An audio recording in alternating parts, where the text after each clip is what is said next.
2003. Nintendo was in trouble. Game sales in Japan weren't growing. The market as a whole was flat with a slight decline.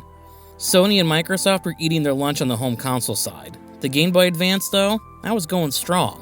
It was the only area showing growth for Nintendo.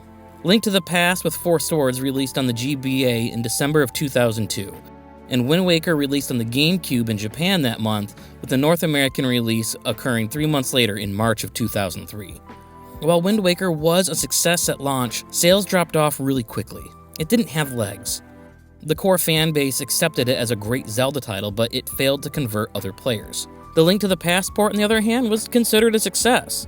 Miyamoto liked the Four Swords multiplayer idea, and knowing that the next mainline game was going to take a while, he wanted Aonuma to oversee a multiplayer game on GameCube using the Game Boy Advance connection functionality. Thus, Four Swords Adventures. At this time, Aonuma was getting tired of directing Zelda titles, and he kinda wanted to be done. But Miyamoto had a better idea.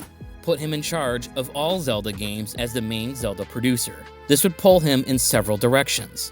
There was a Wind Waker follow-up, which was having trouble getting off the ground. Capcom was working on another handheld Zelda title after the Four Swords success, and now the Four Swords Adventures. Things were getting hectic.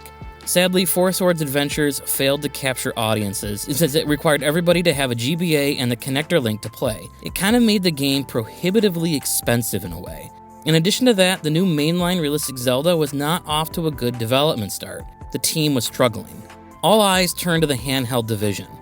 Sony was eyeing the handheld market and was poised to release the PSP at the end of 2004.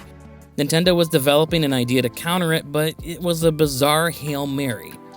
One that would really pay off, by the way. In the meantime, they needed to sustain the profitable handheld they had now, and they needed a marquee title for the 2004 holiday season. Aonuma was told to redirect his attention towards Flagship, that Capcom subsidiary. In 2004, he'd step in as a producer/co-director with Fujibayashi to help steer the project to maximize success.